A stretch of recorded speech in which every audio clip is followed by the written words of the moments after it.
गुड़िया और सोनो दो बहनें थी। गुड़िया बड़ी थी और सोनो चिड़िया छोटी थी। उनकी मम्मा का नाम रानो चिड़िया था। गुड़िया और सोनो बेटी, मैं भोजन लेने जा रही हूँ। आप नदी से पानी पीकर सीधे घर वापस आ जाना। मम्मा, आप सोनो को समझाएं कि मेरा कहना नहीं मानती। क्यों? मैं तुम्हारा कहना क्यों मानूं? इतनी भी बड़ी नहीं हो तुम मुझसे जो मैं तुम्हारे कहने पर चलूं।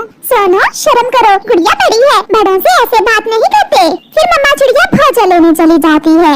गुड़िया और सोनो नदी पर पानी पीने चली जाती है। गुड़िया और सोनो नदी पर बैठी हुई थी। सोनो बहन, अब हम बड़ी हो गई हैं। मैंने सोचा है अब हम भी मम्मा के साथ भोजन लेने जाया करेंगी। ऐसे मम्मा का काम आसान हो जाएगा। तुम ही जाया करो, मैं तो अभी छोटी हूँ। कालू कौवा वहाँ पकौड़े बेचने आ जाता है। पकोड़े पकोड़े, गरम गरम पकोड़े। गुड़िया, तुम्हारे पास कुछ पैसे हैं? मेरा पकोड़े खाने को बहुत दिल कर रहा है। नहीं सोनो, मेरे पास तो पैसे नहीं है। अच्छा, मैं अभी आती हूँ। मगर तुम जा कहाँ रही हो? मैं अपनी सहेली से मिलने जा रही हूँ। सोनो वहाँ से चली जाती है। सोनो, रुको रुको, मम्मा ने कहा था जल्दी घर आना। मगर सोनो तो चली जाती है।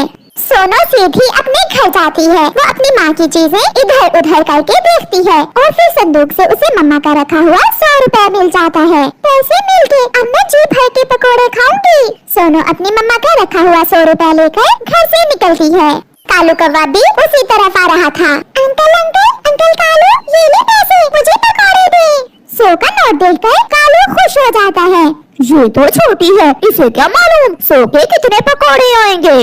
कालू गुड़िया को थोड़े से पकोड़े दे देता है। गुड़िया खुश हो जाती है और वहीं एक पेड़ के नीचे बैठकर पकोड़े खाने लगती है। गुड़िया भी घर पहुंच गई थी।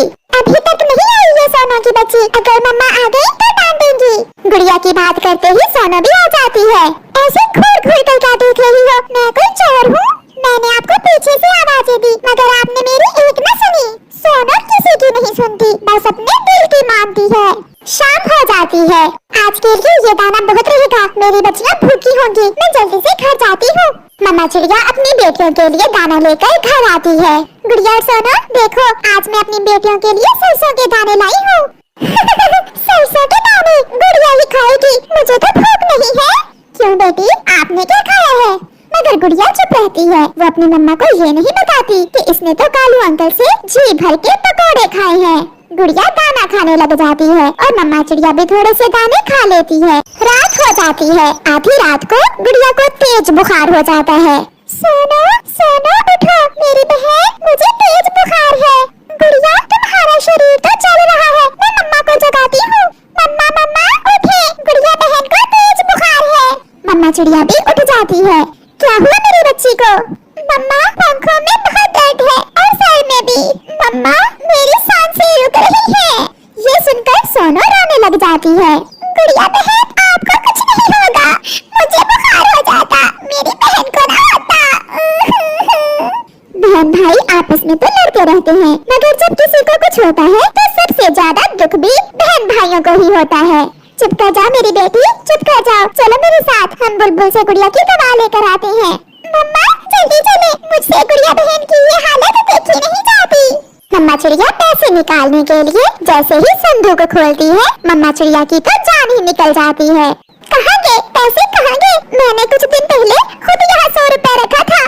सोनो ये सुनकर डर जाती है। वो चुप रहती है। वो नहीं बताती कि वो पैसे तो उसने चुरा कर कालू से पकोड़े खा लिए हैं। ये काम जरूर उस गोरी कवि ने किया होगा। वही हमेशा मेरे घर में चोरियां करती है। अब मैं अपनी बेटी की दवा कैसे लूंगी? मेरे साथ चलो सोनो। फिर मम्मा चिड़िया अपनी लालटेन उठाती है और अपनी छोटी बेटी को साथ लेकर कौवों के घर जाती है। सोनो बहुत डरी हुई थी कि कहीं उसकी मम्मा को मालूम न हो जाए कि पैसे उसने चुराए हैं। के घर के दरवाजे पर दस्तक देती है। हाँ छोटी चिड़िया, क्यों रो रही हो? जब भी देखो तुम रोती ही रहती हो। गौरी बहन, आपने मेरे घर से पैसे चुरा लिए हैं। वो पैसे मैंने घर में मुश्किल समय के लिए रखे हुए थे। शर्म करो चिड़िया, शर्म। मैंने नहीं चुराए तुम्हारे घर से पैसे। मुझ पर इल्जाम लगा रही हो। दिल तो कर रहा है मैं तुम्हारी चोंच ही तोड़ दूं। आपने पहले भी कई बार मेरे घर में चोरी की है। तुमने देखा है मुझे या किसी और ने पैसे चुराते हुए? चुपचाप यहाँ से चली जाओ। अगर मेरे पति की आंख खुल गई तो तुम्हारे और तुम्हारी बेटी के पंख तोड़ देगा वो। अपनी मम्मा की इतनी बेइज्जती होते हुए देखकर सोनो अपने दिल से बहुत शर्मिंदा थी। वो अपने किए पर बहुत पछता रही थी। चलो सोनो बेटी। फिर वो वहाँ से उड़ती हैं। चिड़िया मिठू तोते के घर पर दस्तक देती है। हरियाली तोती दरवाजा खोलती है। हरियाली बहन, मेरी बेटी को तेज बुखार है, मुझे कुछ पैसे उधार दे दे, मैं लौटा दूंगी आपको। दिन में तो भीख मांगने वाले आते ही हैं, अब रात को भी आने लगे हैं। ये कोई समय है किसी के घर जाने का? मैं बहुत मजबूर होकर आई हूँ। मिठू आवाज सुनकर बाहर आता है और चिड़िया को कुछ पैसे दे देता है। आज तो मिठू भी गुस्से में था। चिड़िया, ये पैसे ले जाओ और फिर न आना, हमें सोने दो। शर्मिंदा होते हुए मम्मा चिड़िया वो पैसे लेकर अपनी बेटी के साथ चली जाती है। मम्मा चिड़िया बुलबुल से दवा लेती है। इस दवा के 2 कतरे आप गुड़िया को पिला दे, वो ठीक हो जाएगी। मम्मा चिड़िया और सोनू जल्दी से घर लौटती है और फिर मम्मा चिड़िया उस दवा के 2 कतरे अपनी बेटी गुड़िया के मुंह में डालती है। थोड़ी देर बाद गुड़िया अपनी आंखें खोलती है। सोनू, सोनू मेरी बहन, मेरी वजह से आपको रात के समय परेशान होना पड़ा। अब सोनू का दिल भर चुका था, वो जोरों से रोने लग जाती है। मम्मा, मुझे माफ कर दे, मैं बहुत बुरी हूँ।